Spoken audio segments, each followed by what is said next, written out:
This is one of my favorite stories you've told, and it's been a while. Oh. So just tell, speaking of gambling, Walther Matthau, what can you please tell that story of what you can tell from your grumpy old men experience with Walther Matthau? It was the first time I met him. So I played his son in the movie, and of course the geniusly titled sequel, Grumpier Old Men.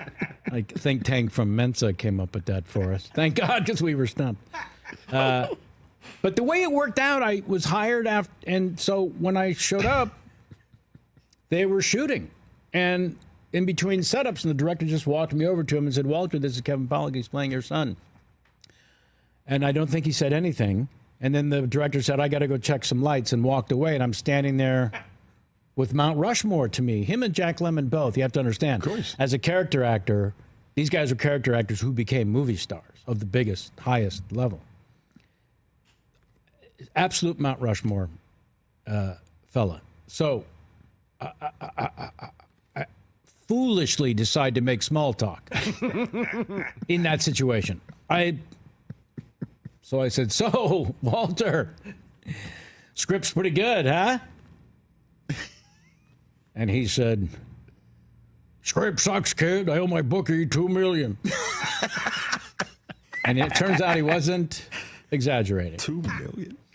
At his memorial service, there was a little booklet of some kind, and on the back were his picks for that Sunday before he passed. Oh my God! On the back of his memorial.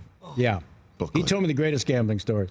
Him and Fred Astaire would bet on the ponies every weekend. For 25 years. Every weekend they would go to a racetrack and bet on the ponies. Walther Matthau and Fred Astaire. And he said his greatest regret, I could never get him to swear.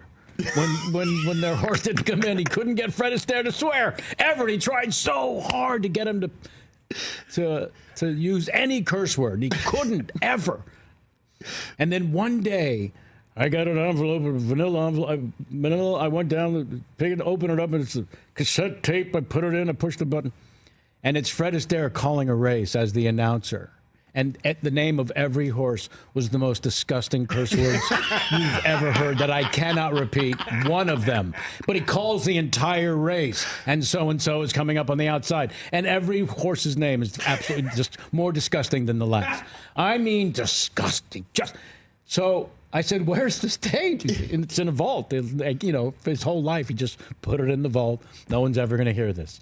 I said, he said, "No, not a chance, kid." But imagine this. Just it goes down the edge of the drive, and there's a manila envelope, and he opens it up, and it pops in the tape. Fred Astaire. Calling a race. Working blue. Yeah, working blue. The most blue. Made him so happy. Yeah. And then the funny thing got me with Jack Lemmon was once I was doing off-camera lines, with the cameras over my shoulder onto him, and he said, "You sure you don't mind doing the off-camera lines, kid?"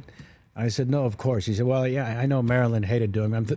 He's talking about Marilyn Monroe. It's like every story they had were the biggest stars. From Some Like It Hot, I bet. Yeah.